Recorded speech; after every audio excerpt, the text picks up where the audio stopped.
Kenalkan, nama saya Milana Laila dengan NPM 112111162 dari kelas H1 Manajemen. Saya akan menjelaskan tentang materi-materi yang sudah disampaikan oleh setiap kelompok dari kelompok 1 sampai kelompok 4 yang terdiri dari materi Ma'rifatul Insan, Hakikatul Insan, Tafqahul Insan, dan Nafsul Insani. Mari kita masuk ke bagian pertemuan satu saja yang pernah dijelaskan oleh kelompok 1, yang dimana judulnya itu adalah Ma'rifatul Insan. Nah, Ma'rifatul Insan itu apa sih? Ma'rifatul Insan itu adalah tentang mengenal diri sendiri, seberapa jauh kita mengenal diri sendiri, dan seberapa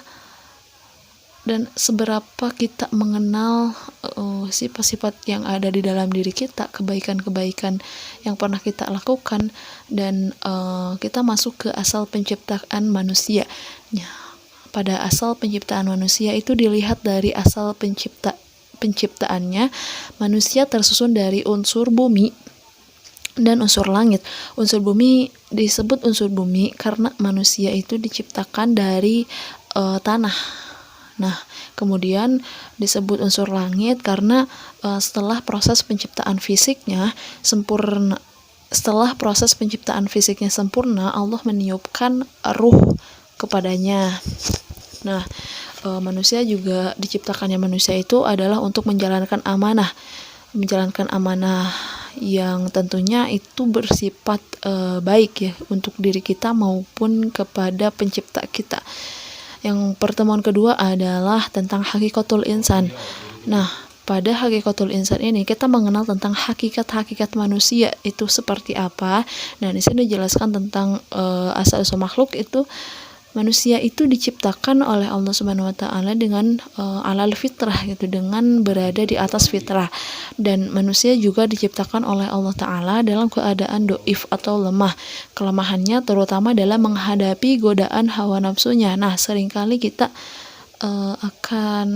selalu lalai atau kita selalu mengabaikan gitu tentang hawa nafsu, yang dimana nafsu tersebut itu timbulnya akan menimbulkan kerusakan bagi diri kita sendiri gitu. Seringkali kita melupakannya dan lebih senang untuk mengikuti hawa nafsu tersebut.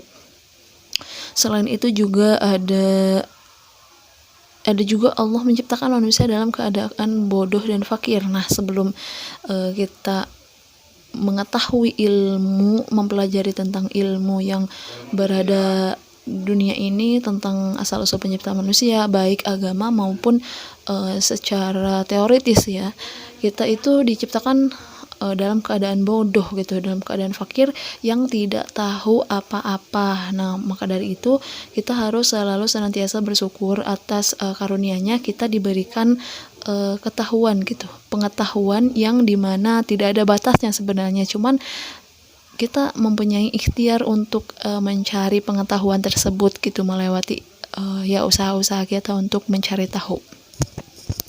Manusia juga memiliki keistimewaan, yaitu ditundukkannya alam padanya. Untuk yang selanjutnya adalah potensi manusia. Manusia itu mempunyai 3 potensi yang terdiri dari potensi jasmani atau fisik, kemudian potensi ruhani atau spiritual, dan potensi akal. Nah, potensi-potensi manusia ini meliputi dari potensi pendengaran, potensi penglihatan, dan potensi hati.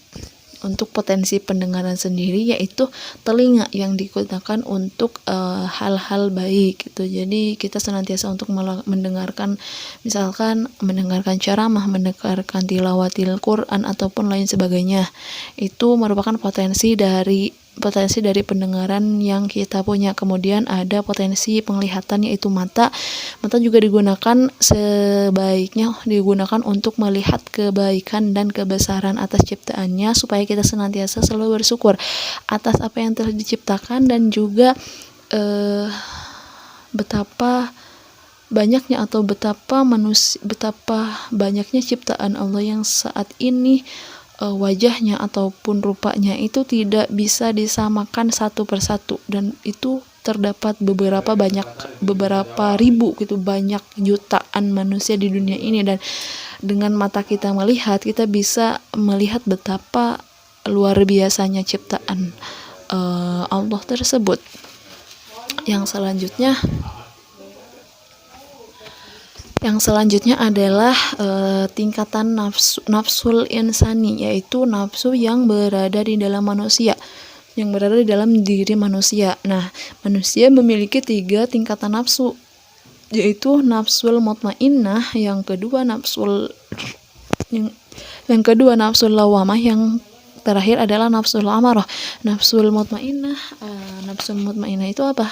Nafsul mutmainnah itu biasa disinari dengan cahaya yang mengosongkan hati dari sikap tercela dan dihiasi oleh sifat terpuji.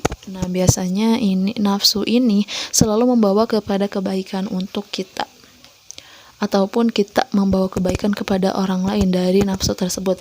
Yang kedua ada nafsu lawamah. Nafsu lawamah adalah jiwa dalam keadaan ragu, memiliki imam atau kafir, taat atau maksiat. Jadi ini bisa dibilang setengah-setengah. Manusia bisa melakukan apa yang mereka mau ataupun menahannya gitu, ataupun nafsu tersebut itu timbul dalam kebaikan ataupun dalam keburukan. Nah, yang terakhir adalah nafsul amarah. Nafsul amarah disebut juga an-nafsul amaratu bis-su'i, jiwa yang memerintahkan kepada kejelekan. Nafsu ini sering sekali digolongkan kepada nafsu yang jelek, itu nafsu seperti marah, emosi, egois gitu.